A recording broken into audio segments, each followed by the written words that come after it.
Hello guys, welcome back to my channel PD ব্লগসে তোমাদের সবাইকে স্বাগত। তো আজকে একটা নিউ রেসিপি ভিডিও নিয়ে চলে আসলাম। তো আজকের রেসিপিটি হচ্ছে পাবদা মাছের ঝাল।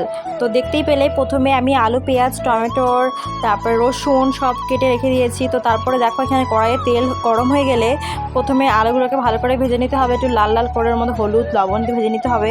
তো তারপরে যখন ভাজা হয়ে যাবে তখন ওটাকে উঠিয়ে রাখতে হবে। আর তারপরে সম্বারের জন্য কড়াইতে আবার তেল দিতে হবে, একটু জিরা ফোড়ন দিতে হবে। জিরার পরে তারপরে পেঁয়াজ, রসুন, লঙ্কা ভালো করে একটু ওটাকে কষিয়ে নিতে হবে। তারপরে আলুগুলো দিয়ে দিতে লাগবে। তো দেখতেই পাচ্ছ এখানে পেঁয়াজগুলো লাল লাল হয়ে এসছে। তো তারপরে এখানে টমেটোটা দিয়ে দিলাম। তো টমেটোটা দেওয়ার পরে আর একটু নাড়াচাড়া করতে লাগবে। তারপরে যে মিক্সিতে যে মশলাটা করেছিলাম ওটা দিয়ে তারপরে সামান্য একটু লঙ্কার গুঁড়ো দিয়ে দিলাম। দেওয়ার পরে তারপরে ভালো করে কষিয়ে ওর মধ্যে দিয়ে দিতে লাগবে জল, হালকা জল, বেশি জল দেওয়া যাবে না। তারপরে জল দেওয়ার পরে একটু ভালো করে কষাতে হবে।